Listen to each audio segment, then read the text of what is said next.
America ही पाताल लोक है। जिस पाताल लोक के बारे में हम बचपन से सुनते आ रहे हैं, ग्रंथों पुराणों में पढ़ते आ रहे हैं, वो कुछ और नहीं बल्कि अमेरिका ही है।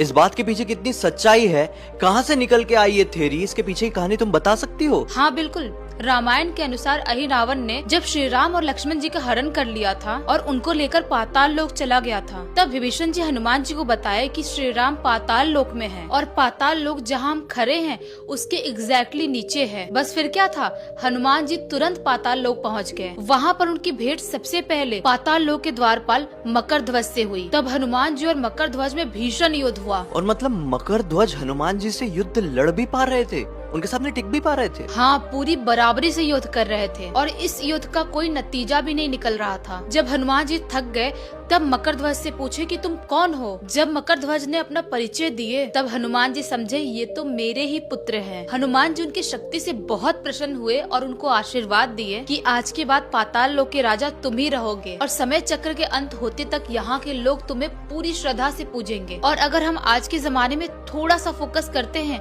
और थोड़ी सी हिस्ट्री की तरफ जाते हैं तो आज से कुछ साल पहले सेंट्रल अमेरिका के एक पर्टिकुलर रीजन में मायन सभ्यता के लोग रहा करते थे, जो कि एक मंकी गॉड की पूरी श्रद्धा से पूजा किया करते थे। इस बात के काफी सारे प्रमाण पूरी दुनिया के सामने आ चुके हैं। तो यार इसका मतलब तो ये काफी ज्यादा पॉसिबिलिटी है कि वो मंकी गॉड कोई और नहीं बल्कि स्वयं मकर ध्वज ही थे। और इतना ही नहीं, जब आप पृथ्वी की ज्योग्राफी को थोड़ा ध्यान से समझेंगे तो आप ये पाएंगे कि इंडिया के exactly diametrically opposite Central America ही एग्जिस्ट करता है। तो यहाँ से तो ये साफ साफ समझ में आ रहा है कि इंडिया ऊपर और उसके एग्जैक्टली नीचे सेंट्रल अमेरिका। तो क्या ये सेंट्रल अमेरिका ही वो पाताल लोक है जिसके बारे में हम बचपन से सुनते आ रहे हैं, वेद पुराणों में पढ़ते आ रहे हैं? कमाल है, ये जानकारी तो मतलब बहुत ही रेयर है और ये एक ऐसी थ्योरी है जो बहुत ही कम लोगों के पास होगी और विथ प्रूफ है। ये हवा में भी बात नहीं हो रही है। ज्योग्राफिकली देखें या फिर वेद पुराणों से रिलेट करके देखें, कहीं से भी ये कहानी गलत होती समझ में नहीं आ रही है। आज सभी को बहुत अच्छी जानकारी मिली।